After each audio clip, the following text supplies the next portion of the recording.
Eu já fiz muita leitura crítica de livros, incluindo de literatura e de filosofia, de textos de não ficção. Já fiz muito isso. E era meu trabalho. Era sentar com o livro da pessoa aqui e analisar aquele texto. Então isso aqui é algo que eu faço com o pé nas costas. É algo que eu estou habituado a fazer. E esse trabalho de você sentar com a obra e você analisá-la, dissecá-la desse modo, é algo básico da filosofia.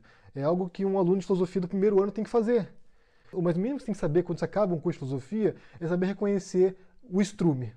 É saber reconhecer aquilo que não é filosofia, de jeito nenhum. Por isso que me surpreende quando eu vejo pessoas que dizem que fizeram filosofia, que fizeram faculdade de filosofia e são discípulos do Olavo de Carvalho. Porque essa pessoa não aprendeu nada na faculdade. Essa pessoa não aprendeu a fazer esse trabalho de dissecar um texto e reconhecer as merdas, reconhecer besteira. Isso é essencial, esse é um nível básico, esse é um nível introdutório. No livro de Aristóteles começa o seguinte, olha, eu vou até ler o comecinho aqui porque é tão deprimente que, sinceramente, eu preciso ler. Há embutida nas obras de Aristóteles uma ideia medular que escapou à percepção de quase todos os leitores comentaristas da antiguidade até hoje. Então, vejam aqui, olha, presta atenção, ele começa dizendo aqui que tem uma ideia central na obra de Aristóteles e que em 2.500 anos de história, apenas duas pessoas perceberam isso. Ele e mais alguém que ele não menciona aqui. Ele, mas alguém que ele não menciona aqui. Você vê como ele é genial. Ele é um cara tão extraordinário que só ele percebe o que tem de medular na obra do Aristóteles.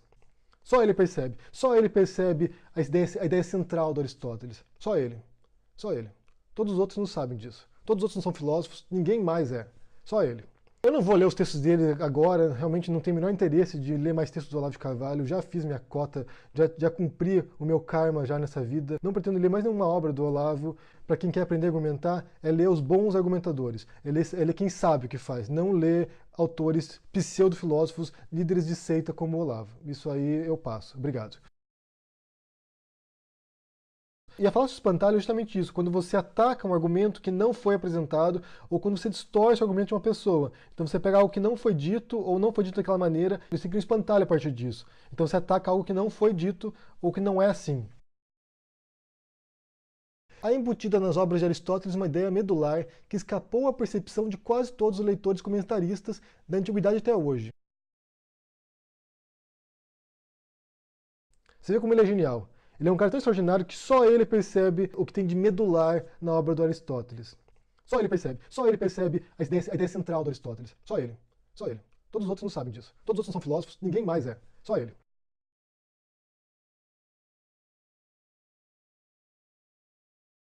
A filosofia, entre aspas, do Olavo de Carvalho é uma filosofia do ressentimento. É uma filosofia de alguém que foi posto de lado pelas academias, pelo cenário político durante muito tempo, e agora ele vem para se vingar. E o Olavo de Carvalho publicou na página dele ontem, né, falando aqui que tem um monte de charlatão, né, que nesse caso seria eu provavelmente, julgando a filosofia dele. Eu fui olhar os livros dele que ele indica aqui, fui olhar o Aristóteles Nova Perspectiva e fui olhar Visões de Descartes. São tão deprimentes quanto os outros livros também. No livro de Aristóteles começa o seguinte, olha, eu vou até ler o comecinho aqui porque é tão deprimente que, sinceramente, eu preciso ler. Há embutida nas obras de Aristóteles uma ideia medular que escapou à percepção de quase todos os leitores comentaristas da antiguidade até hoje. Então, vejam aqui, olha, presta atenção, ele começa dizendo aqui...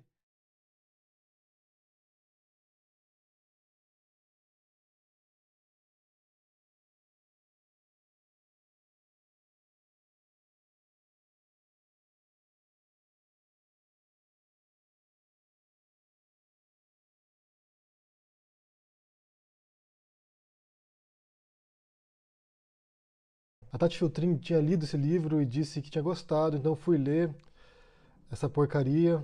Resolvi pegar um artigo desse livro do Imbecil Coletivo que se chama Méritos da Incultura para ler e analisar. Vamos começar então. O primeiro parágrafo que ele diz o seguinte: um grave sintoma do declínio da consciência nesse país é a facilidade com que todos aceitam como desculpa para a incultura do Sr. Luiz Inácio Lula da Silva a origem operária do personagem.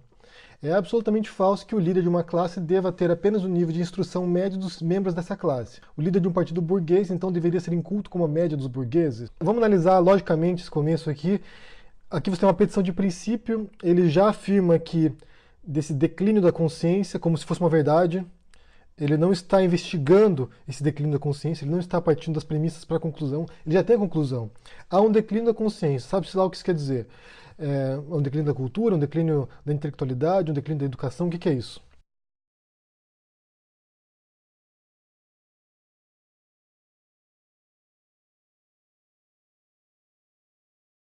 Depois aqui eles têm uma outra falácia que é da generalização apressada. Ele diz o seguinte, que todos aceitam como desculpa para a incultura do Lula a origem operária do personagem.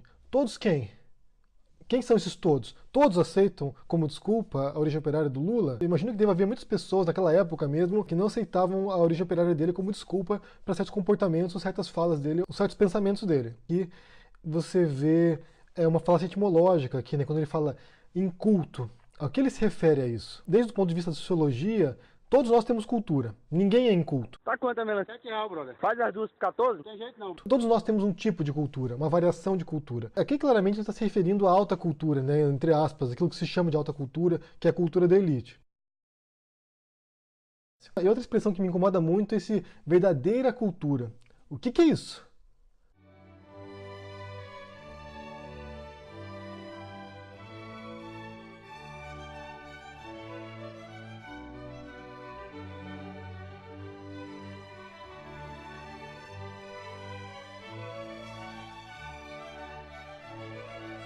Então, uma visão preconceituosa, tanto de quem faz parte da classe operária, né, porque ele julga que todos da classe operária são incultos,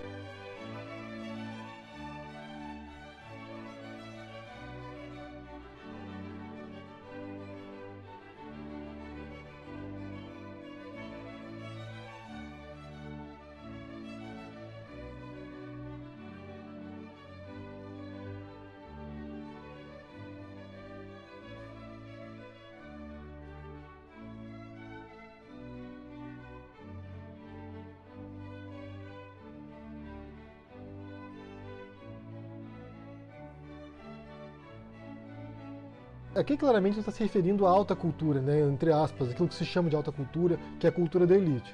Então, uma visão preconceituosa, tanto de quem faz parte da classe operária, né, porque ele julga que todos da classe operária são incultos,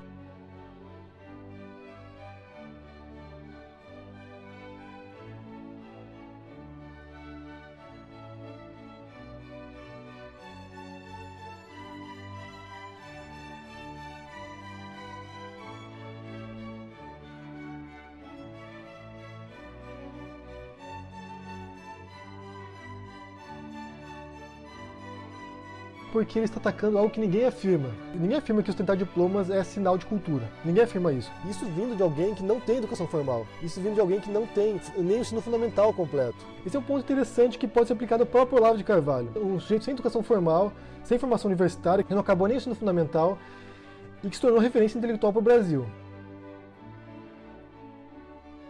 O líder de uma classe é, por definição, aquele que se eleva interiormente acima dela por seu talento e saber, sem abandonar seu padrão de vida exterior nem a adesão íntima aos interesses e valores do seu meio de origem. É outra petição de princípio aqui. Ele diz aqui, né, que o líder de uma classe é por definição. Por qual definição? De onde ele extraiu essa definição? Quem definiu isso, né? A não ser ele? Por que a gente tem que aceitar isso como verdadeiro? Ele não explica, ele só faz a afirmação aqui por definição de alguém, não sabemos de quem. Existem vários fatores que fazem com que um líder seja líder. Fatores psicológicos, sociais, culturais. Também não é de hoje que o socialismo exige de seus militantes uma sucessão de pequenas mentiras interiores que com o tempo se avolumam e se multiplicam para constituir as sementes das grandes tragédias. E essa conclusão aqui é um aglomerado de frases vazias que não tem nenhum sentido.